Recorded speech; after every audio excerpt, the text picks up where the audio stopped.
Toshkentlik og'aynilarimiz ona Oqtikoda ketishdi. Xudo xolasa hozir rasxotini o'lchagani ketishdi. 100 gram benzinni ulab berdim. 00 qilib qo'yishdi. 100 gram benzin bilan hozir qaytib kelganda ko'ramiz. Necha litr ichdi ekan.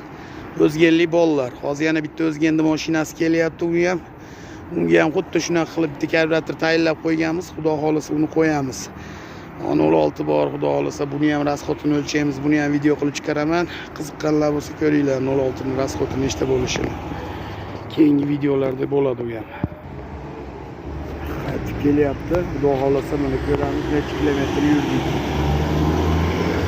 Hozir burib mashinaga qo'ysinchi. Qani necha kilometr yurdik-kin. Hali o'chgan yo'q. Kilometr 200 yo 300 yurib keldi hozir. Mashinasi mana o'chgan yo'q, qo'yyapti.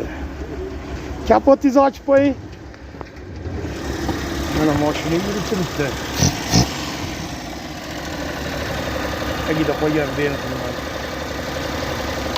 20-30 gram benzin ochib qolibdi. O'chiravering bu. 20-30 gram benzin mana tagida oshib qolibdi. Necha kilometr bo'ldi? Kilometraj bitta qaraychi. Mana shu o'zimiz qilgan karburatör 2 kilometr 300 mi? 4-3 ichibdi. 4-3. Kalkulyatorni yoqib 100 da bo'lasiz 2 kilometr 300 ga. 4-3 chiqadi. Mana shunaqa og'aynilar, mana shu mashina 4-3 ichdi. O'zimiz qilgan tayinlagan karburatör, O'zbekiston karburatör mana faqat. Koreyskiy emas. Tortishlari yaxshimi? Yengil olib qolibdi mashinangiz? Zo'r olib qolibdi. Mashalloh.